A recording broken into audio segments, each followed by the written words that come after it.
Amém. Graça e paz.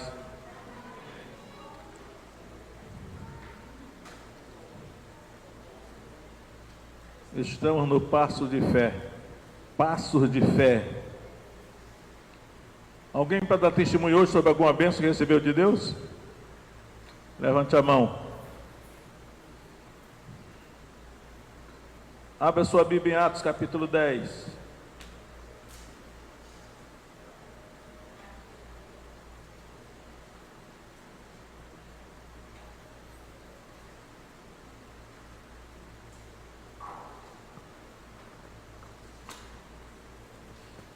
Atos capítulo 10.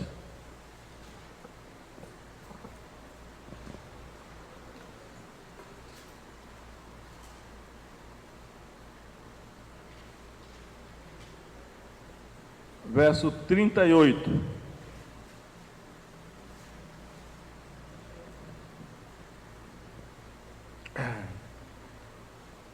Diz o seguinte: como Deus ungiu a Jesus de Nazaré com o Espírito Santo e com poder, o qual andou fazendo bem e curando a todos os oprimidos do diabo, porque Deus era com ele. O título desta mensagem é: os oprimidos do diabo. Então, irmãos, isso que Pedro disse aqui na casa de Cornélio, os oprimidos do diabo, né? Jesus andou fazendo bem e curando a todos os oprimidos do diabo, porque Deus era com ele. Essa palavra oprimido, ela tem alguns significados. Um dos significados de oprimido é quase assim que comprimido, apertado, né? Apertar, comprimir. Então o diabo faz isso com a pessoa, né? Oprime, comprime, aperta. Outro sentido que tem para oprimido é controle rígido sobre alguém. Então essa palavrinha controle rígido sobre alguém. E nós hoje estamos no mundo que nós vemos hoje, nós vemos que todas as nações estão caminhando para um governo mundial onde o controle total, o controle sobre cada cidadão, o controle sobre cada pessoa vai acontecer.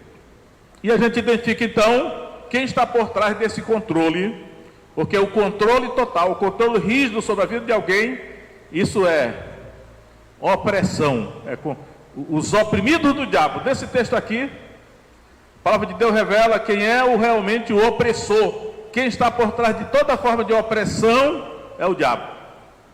E nós como cristãos, nós devemos saber disso, porque essas coisas acontecem no mundo invisível, só a Escritura que revela.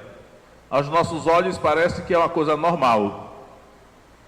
Eu até fico pensando assim, que nos relacionamentos pode haver uma forma de opressão, controle. Toda forma de controle, Satanás está por trás.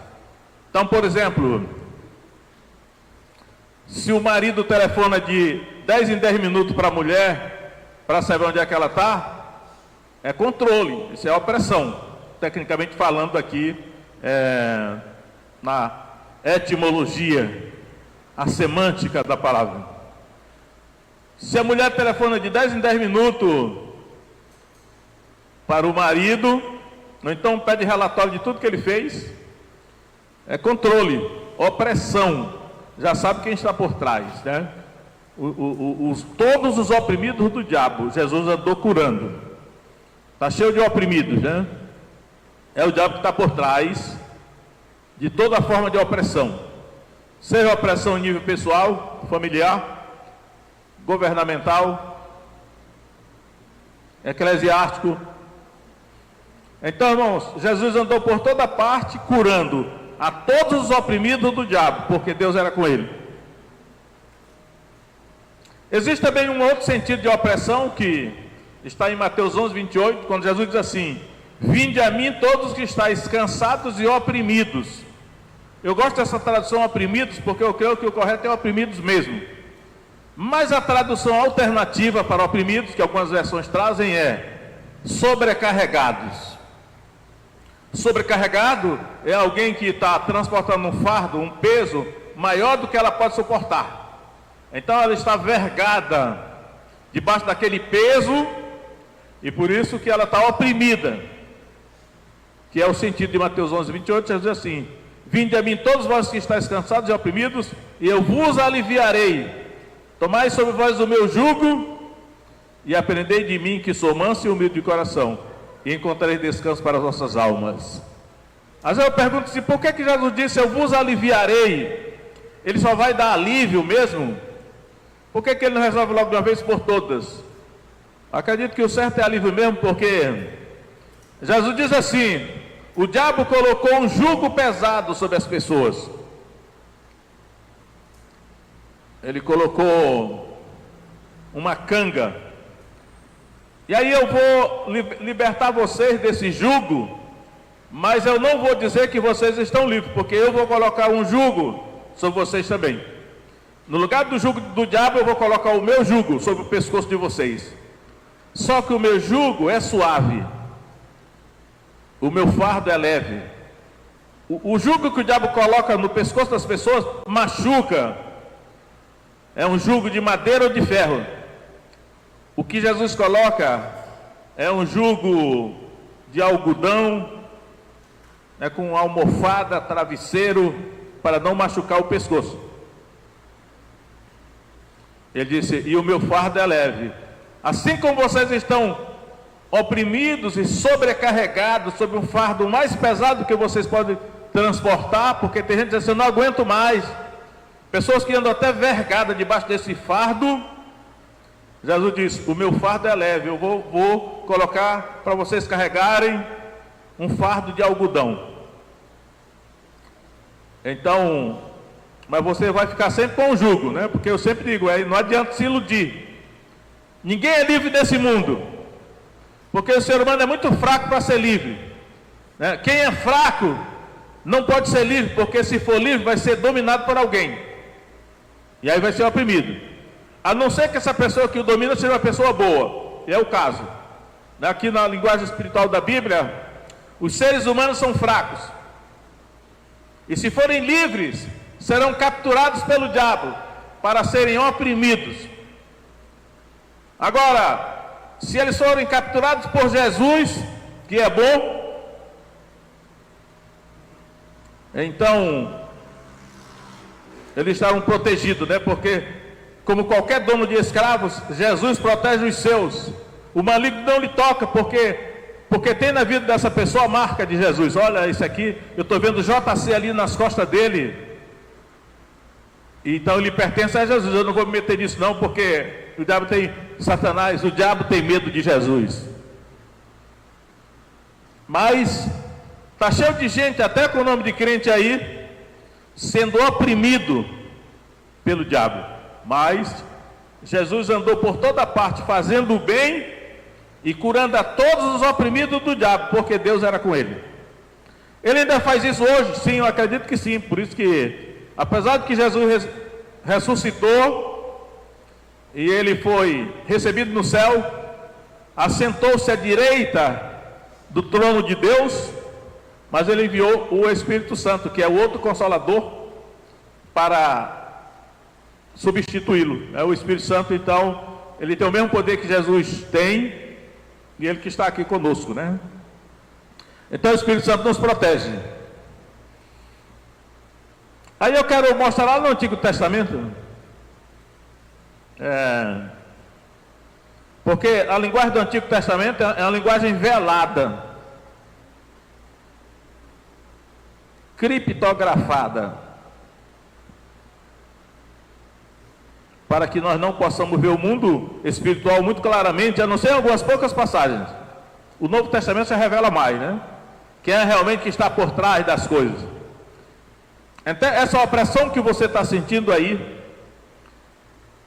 é o diabo que está por trás, não importa quem ele esteja usando, né?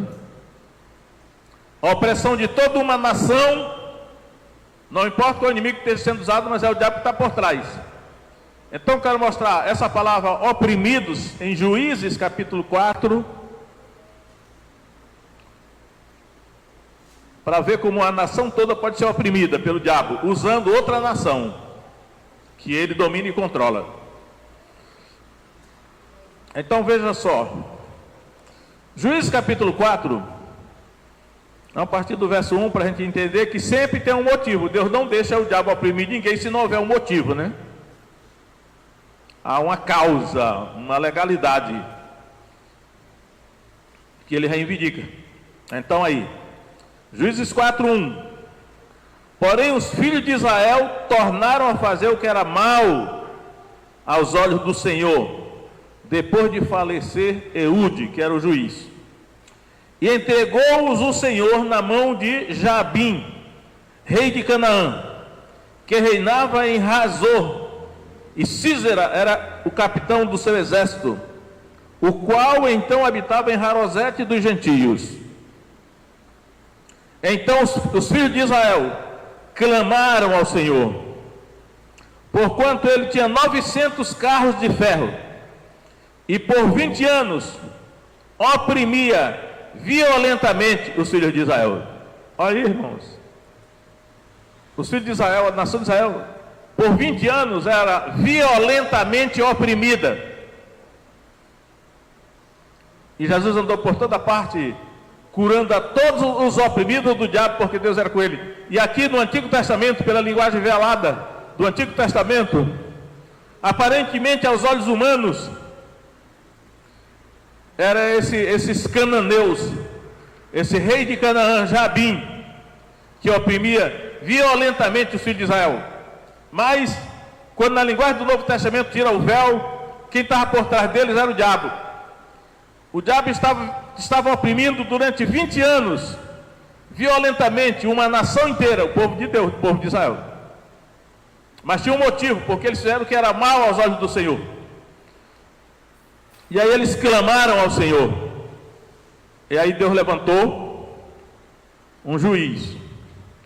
Aliás, dois, foi Débora e Baraque. Mas Jesus hoje, ele ainda continua curando todos os oprimidos do diabo. Através disso, até uma nação toda pode ser liberta pelo poder de Deus e sair da opressão. Mas a gente está vendo que tem muitas nações entrando debaixo de opressão, né? E os inimigos estão doidos para colocar o Brasil diante da mesma opressão, da opressão do diabo. É o diabo que está por trás, não importa a ideologia que ele usa, as pessoas que ele usa, as mentiras e enganos que ele usa, mas ele quer oprimir o Brasil. E a arma que ele usa é mentira e engano. Aí a Escritura revela o que está por trás disso aí. Ainda no Antigo Testamento, agora no livro de Jó, o livro de Jó é interessante porque o livro de Jó está no Antigo Testamento, mas Deus revela como em nenhum outro lugar como é que o diabo oprime. No caso aqui, uma pessoa, que é Jó. E Jó era um homem de Deus, né? Jó era íntegro, reto, que temia Deus e se apartava do mal. Aos nossos olhos, Jó era um homem de Deus. Mas será que ele era mesmo? Vamos ver o que aconteceu lá. Esse texto aqui, irmãos, é muito importante, porque Deus tira o véu e mostra o que acontece do lado de lá. Na nossa linguagem hoje, científica, pseudocientífica, tecnológica, o pessoal fala muito em mundos paralelos, né? Paralelo, dimensão paralela. Tem uma linguagem assim, eu fico só pensando na Bíblia. A Bíblia fala de outros mundos, que chama-se céu.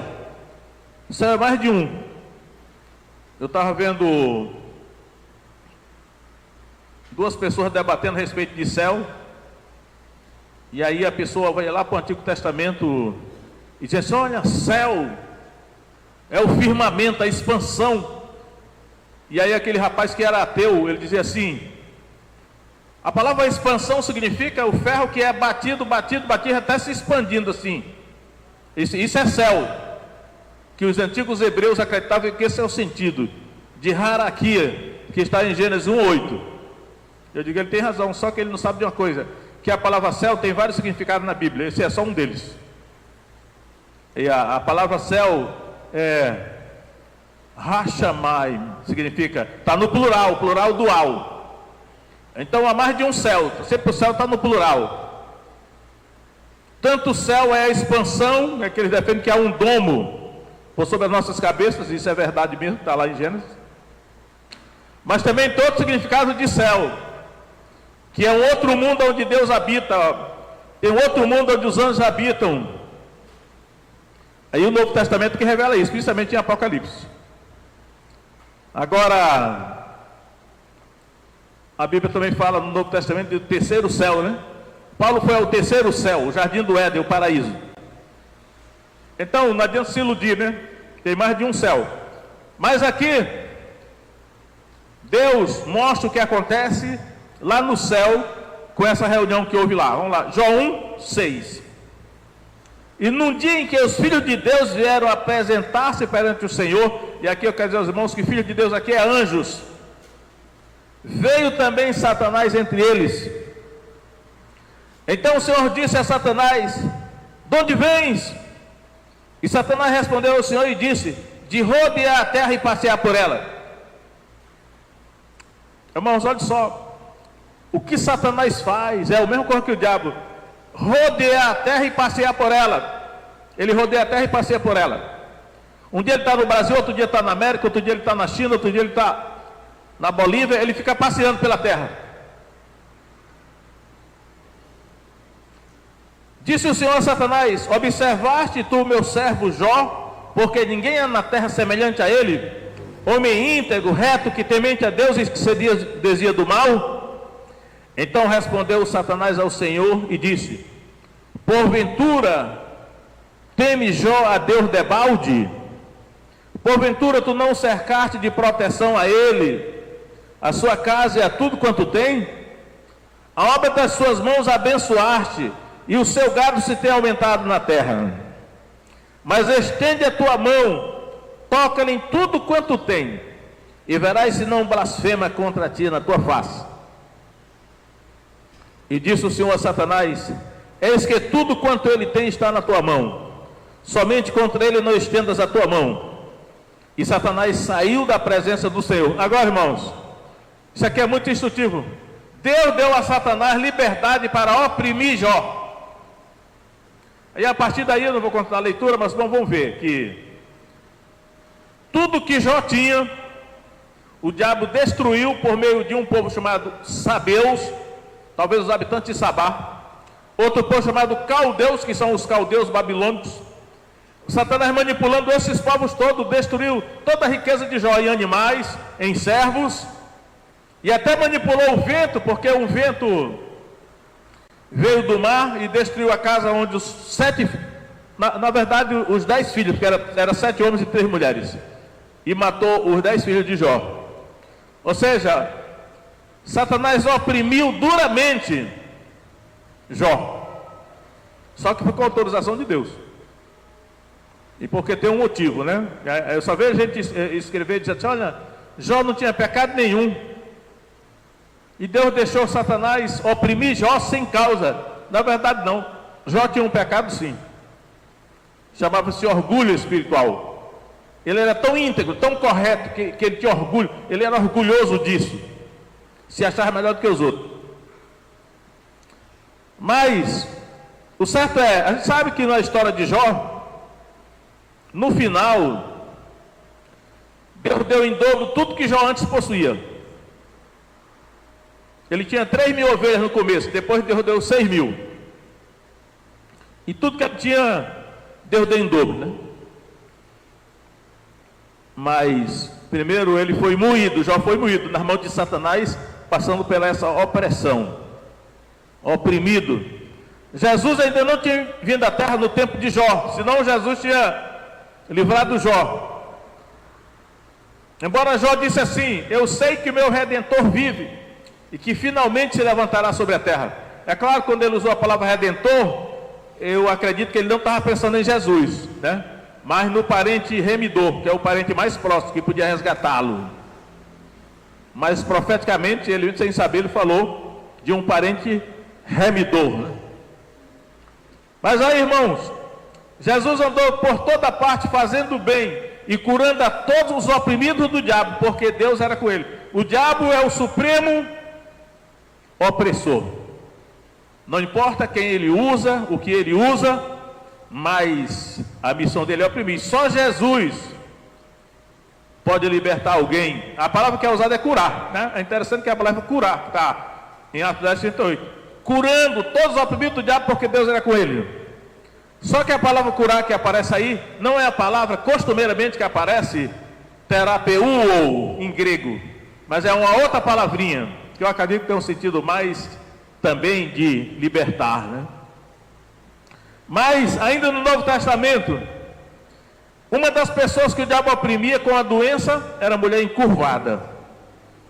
E aí em Atos 13, verso 16, Jesus diz assim: não convinha soltar desta prisão, no dia de sábado, esta filha de Abraão, a qual há 18 anos Satanás tinha presa. Era uma prisão, uma enfermidade, espírito de enfermidade. Jesus curou essa mulher que era oprimida pelo diabo. É interessante que em Jó 42:10 diz assim: Deus mudou o cativeiro de Jó. É chamado de cativeiro aqui, prisão, quando este orava pelos seus amigos. E aí, tem várias maneiras que Jesus usa hoje para continuar curando todos os oprimidos do diabo. Se você está sendo oprimido aí, sabe que Jesus é o que pode lhe curar da opressão que o diabo exerce sobre você. Então, por exemplo, 2 Timóteo, Novo Testamento agora, 2 Timóteo 2:24. Eu vivo citando esse versículo para os irmãos porque ele é muito importante. Memorize e medite nele. 2 Timóteo 2:24.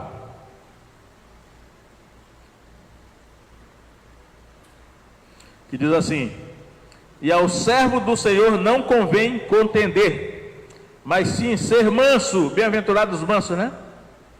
Para com todos, apto para ensinar, sofredor, ou seja, paciente, instruindo com mansidão os que resistem, a ver se porventura Deus lhe dará arrependimento para conhecerem a verdade e tornarem a despertar, desprendendo-se dos laços do diabo, em que a vontade dele estão presos. O diabo tem laços que mantêm pessoas presas e oprimidas por ele. Mas aqui nesse texto Paulo está dizendo que a exposição da palavra de Deus que estou fazendo para vocês aqui, ela pode fazer com que Deus traga arrependimento aos corações, porque veja lá que em Juízes capítulo 4, o povo de Israel tornou a fazer o que era mal perante o Senhor. Por isso que eles foram violentamente oprimidos durante 20 anos. E aqui ele está dizendo que essas pessoas estão presas pelo diabo, no laço, mas que ao ouvirem a palavra de Deus que está sendo ensinada, Deus pode dar arrependimento para essas pessoas, para que elas sejam libertas dos laços do diabo. Então o caso aqui é Deus que dá o arrependimento, enquanto a pessoa ouve a palavra de Deus, para que seja o arrependimento tira a legalidade que Satanás tem para oprimir as pessoas. E ainda, na primeira carta de Pedro, 5:8,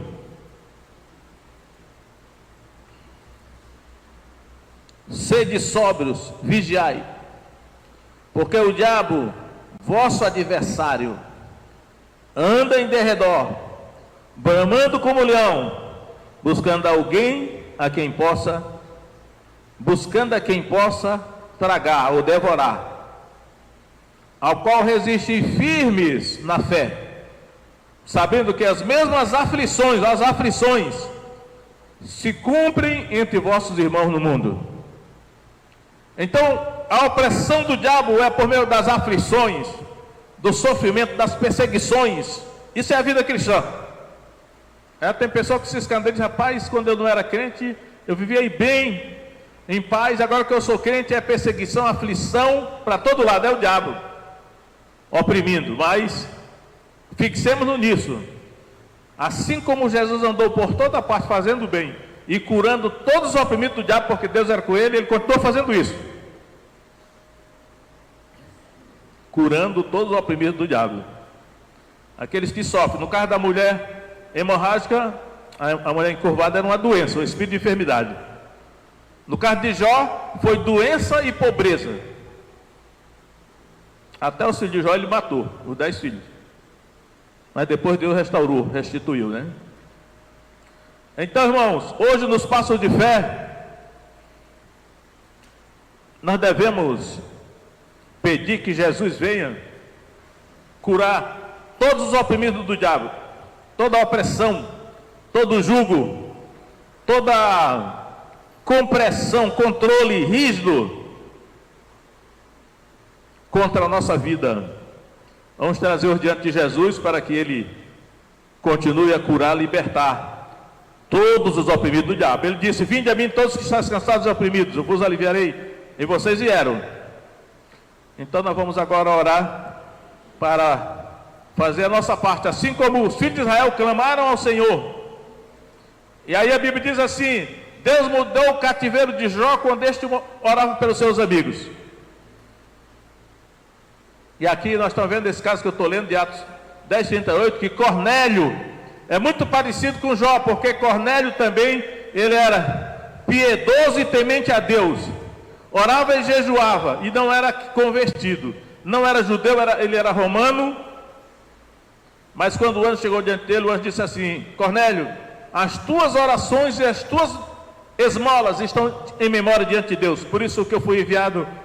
E para você dizer, chama Simão, que tem sobrenome Pedro, porque ele te dirá a palavra pelas quais será o salvo, tu e a tua casa. Mas uma das coisas que Cornélio fazia é que ele orava, mesmo não sendo convertido, mas era religioso, né? Como Jó também. Então ficar em pé, irmãos.